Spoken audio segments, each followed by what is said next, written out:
जय श्री राम। जिसके हृदय में अधर्म और कपट होता है उसकी अवस्था तुम्हारे जैसी होती है। जिसे स्वर्ण लंका के राज सिंहासन पर बैठकर भी जीवन की अपूर्णता का कांटा चुभ रहा है। रावण, इसी अवस्था का नाम दुर्दशा है। तो मन से कामना उत्पन्न होती है वह तो काम का ही स्वरूप है। तो जहां अपनी इच्छा की प्रधानता हो वहां काम है, और जहां अपनी इच्छा अपने प्रेमास्पद की इच्छा में मिला दी जाए बस उसका नाम प्रेम है। मित्रों, दशहरा नेकी की बदी पर जीत का त्योहार। दशहरा रावण दशानन कौन बदी का प्रतीक, उसके संहार उसे जलाने का त्योहार। दशहरा रावण दशानन रावण जानते हैं मित्रों, वो ब्राह्मण कुल से था, वेदों का ज्ञाता था, शिव का परम भक्त था। फिर भी उसके संहार दहन को हर साल दशहरे के रूप में मनाया जाता है। क्यों? आज इसे ही जानने का प्रयास करेंगे। वीडियो शुरू करने से पहले मित्रों, अगर इस चैनल को सब्सक्राइब नहीं किया है तो सब्सक्राइब भी अवश्य कर लें। मित्रों, हमारे समाज में रावण बदी का प्रतीक है तो वहीं भगवान राम धर्म के स्वरूप हैं। दशहरा फेस्टिवल क्या है? हर साल अधर्म पर धर्म की विजय, बदी पर नेकी की विजय का त्योहार हमारे समाज को कुछ सिखाता है। क्या? शायद बहुत कुछ। पर सबसे पहले सबसे अहम बात, मनुष्य का चरित्र वही मनुष्य को श्रेष्ठ बनाता है। धन संपदा ज्ञान वैभव उच्च कुल में जन्म लेना आदि वो कुछ भी नहीं है अगर आपका चरित्र ठीक नहीं है। समाज में प्रतिष्ठा मान्यता आपके चरित्र की ही होती है। मित्रों, रावण का वध भगवान श्री राम ने किया था। तब भगवान राम उन्हें वनवास 14 साल का वनवास मिला हुआ था। साधारण शब्दों में कहें तो तब वह मात्र एक वनवासी ही थे, ना राजा के पुत्र, ना किसी राज्य के युवराज, धन संपदाहीन एक सामान्य मनुष्य की भांति वो वनों में विचरण कर रहे थे।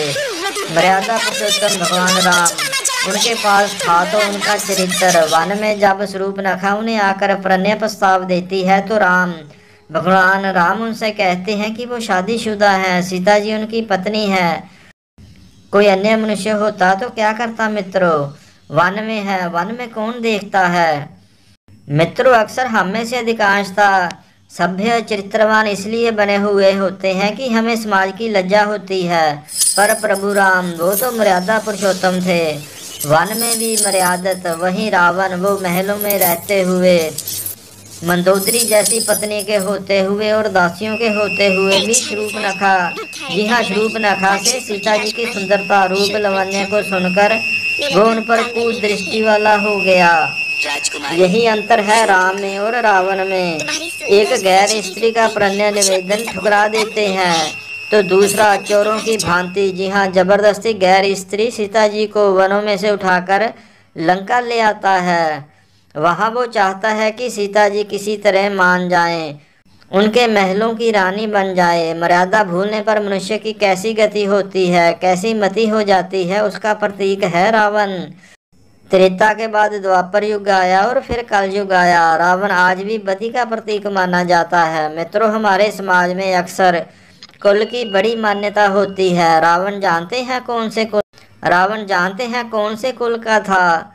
पुलसित ऋषि के कुल का, जिसे हम आज जात कास्ट के हिसाब से कहेंगे तो ब्राह्मण कुल में जन्मा था रावण। वो ब्राह्मण जिनका कलयुग से पहले काम होता था ज्ञान शिक्षा देना समाज को, वो बड़े ही सम्मानित होते थे समाज में। वो बड़े ही सम्मानित माने जाते थे समाज में, क्योंकि उनका रहन सहन कुछ ऐसा होता था और जीवन तपी होता था कि लोग बरबस ही उनका सम्मान करते थे। ऐसे तपी कुल में जन्मा रावण, पर कर्म उसे राक्षस कुल का बना गए, बदी का प्रतीक बना गए। कुल के बाद हमारे समाज में मित्रों सबसे अधिक सम्मान होता है ज्ञान का। तो इसमें भी रावण कहाँ कम था? वो चारों वेदों का ज्ञाता था। जी हाँ, बिल्कुल सच सुना आपने। पर वो वेदों के ज्ञान को कहाँ अपने जीवन में उतार सका? ज्ञानी होने पर भी पाशविक वृत्तियाँ वो उनके कुल के नाश का कारण बन गई। बाकी रही मित्रों धन संपदा की बात, जिसे कलयुग में सबसे श्रेष्ठ माना जाता है। जिसके पास धन हो, संपदा हो, उसके सम्मान में समाज आंखें बिछाता है। रावण उसके पास सोने की लंका थी। सत्ता ताकत की बात करें तो रावण स्वयं बलशाली था। पुत्र मेघनाथ जैसा पराक्रमी, भाई कुंभकर्ण जैसा विशालकाय बलिष्ठ। पर मित्रों, सबके होते हुए भी रावण एक वनवासी राम से कैसे हार गया और मृत्यु को प्राप्त हुआ, कुल नाश हुआ उसका। दोस्तों, दोनों में देखे तो एक चरित्र ही था जिसमें भगवान राम, वो उनकी ताकत था, उनका चरित्र।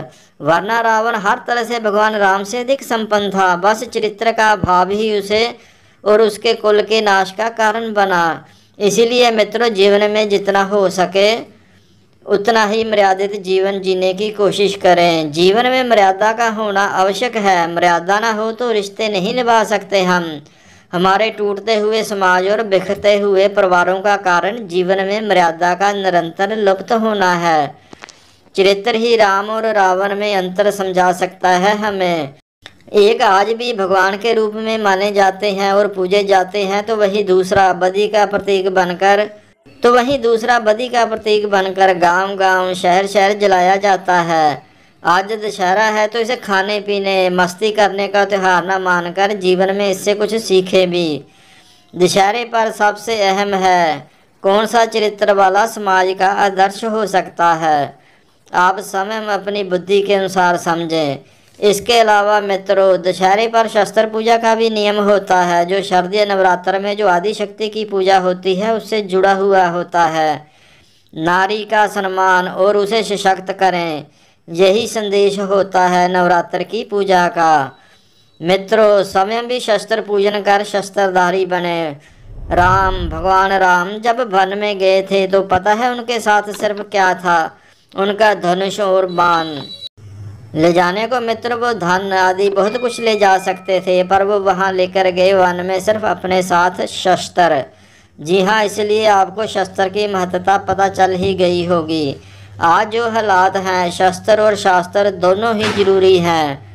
मित्रों, अगर कश्मीर, अफगानिस्तान, बांग्लादेश ऐसे देशों में जो हिंदुओं के हालात हैं उनसे बचना है तो भगवान राम को आदर्श मानते हुए शस्त्र और शास्त्र दोनों को अपनाएं और चरित्रवान बने। उम्मीद है मित्रों आपको जानकारी ठीक लगी होगी। अगर वीडियो ठीक लगी हो तो इसे लाइक और शेयर अवश्य करें। अगर चैनल को अभी तक सब्सक्राइब नहीं किया है तो सब्सक्राइब भी अवश्य करें। हर हर महादेव। रावण, इसी अवस्था का नाम दुर्दशा है।